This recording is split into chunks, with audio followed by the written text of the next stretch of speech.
Well,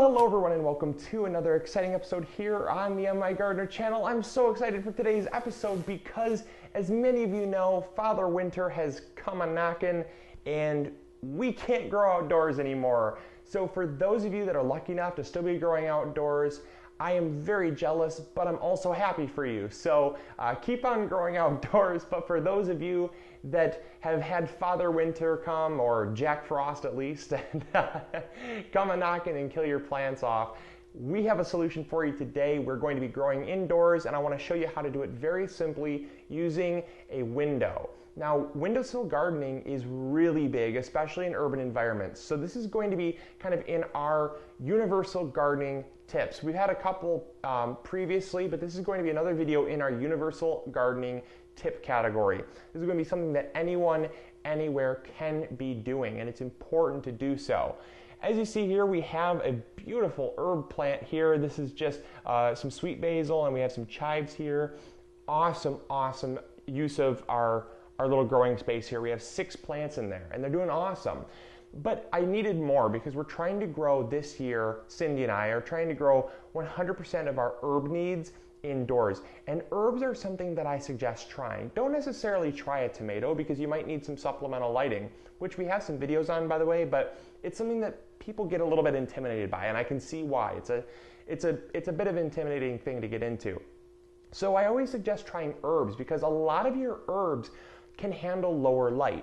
This window here is a west-facing window, which means behind you the sun rises and comes on over this side here, and we basically get about 3 to 5 hours of sun depending on the time of day. So that's the first thing you're going to need. More is always better. If you can get 6 hours, 8 hours, that's awesome. But many of you can't get that in a window, and I understand that. So you're in the same position I am. So grow some of the things that I'm growing here. Sweet basil it's not ideal for 3 to 5 hours. It really does need a little bit more. You'll find that it does get a little bit leggy, but it's definitely manageable. This has been growing here for 3 months now, and we've been clipping it back and just keeps regrowing. So that's an awesome one. I have 3 here that I want to talk to you about that I'm going to be planting up today in a cool herb planter here. The thing that you want to do is pick plants that can handle the low light, but also pick things that you can move outdoors when it gets warmer. So I picked here perennials because perennials, you can typically find them, basil as well, but you can typically find perennials year-round at your grocery store.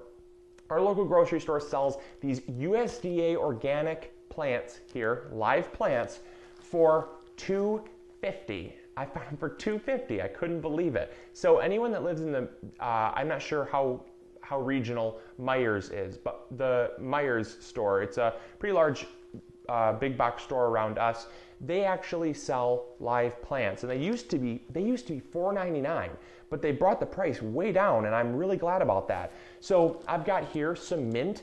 Mint is a beautiful plant for growing in low light situations. It does not like lots of light, and you'll find that the more light you give it, to a certain extent, if you get a lot of intense light, the leaves will actually start browning and burning. This one is a great plant for 3 to 5 hours of sun. The next one that does exceptionally well is thyme. Thyme is a beautiful plant for growing in 3 to 5 hours.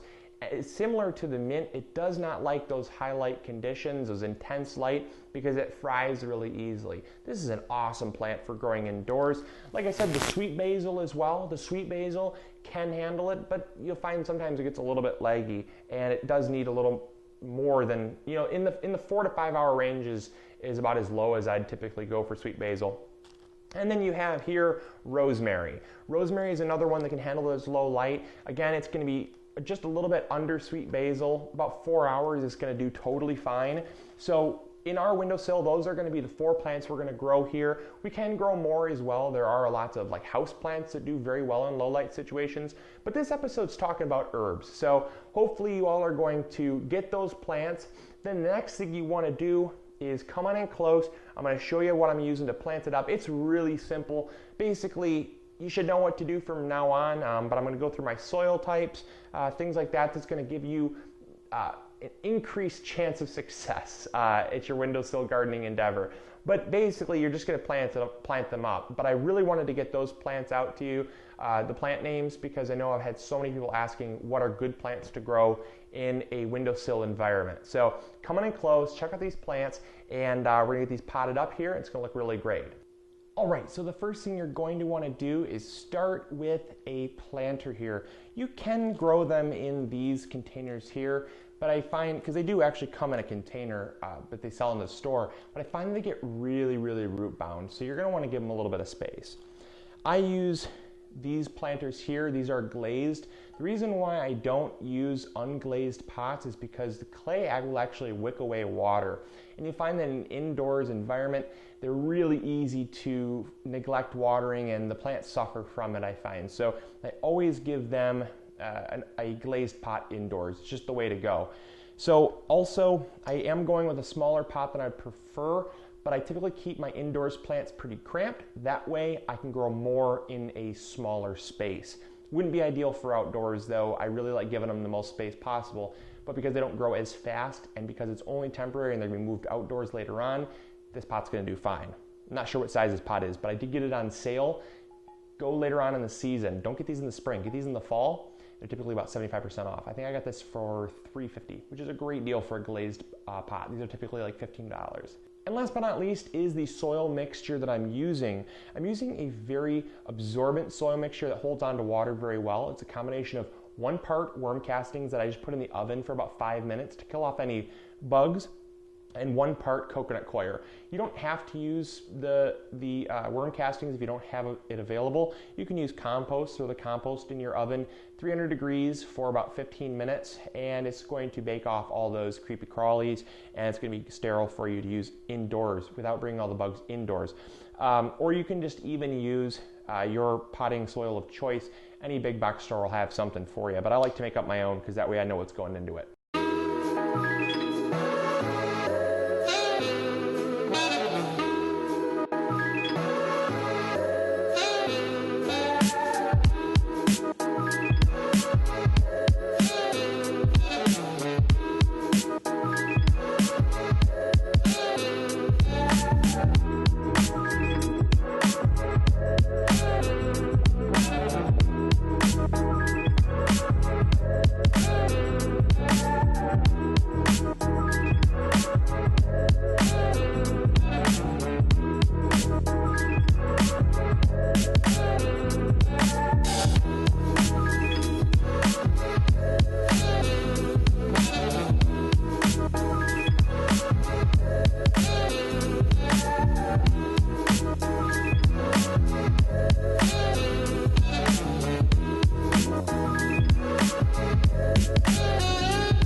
Last thing I'm going to do is just give these a little bit of a haircut here.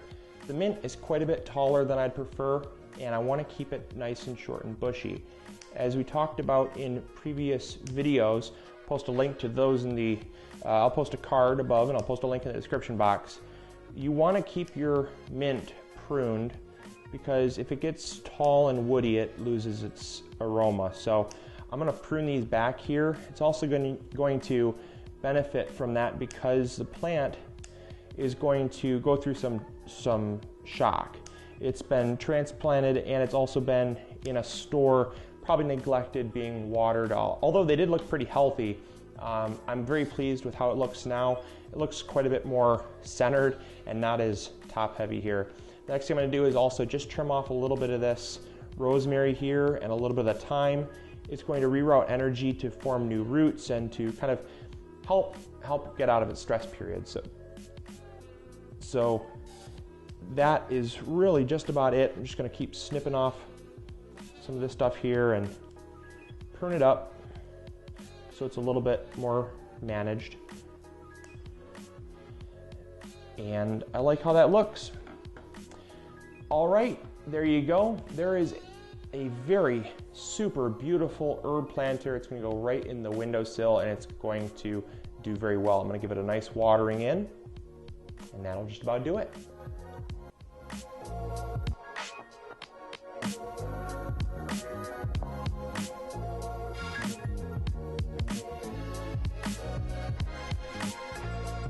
So there you go. Hopefully you all enjoyed, hopefully you learned something new, and also hopefully this video inspired you to make a windowsill herb garden. I think it's great, and I think it's something that everyone should try.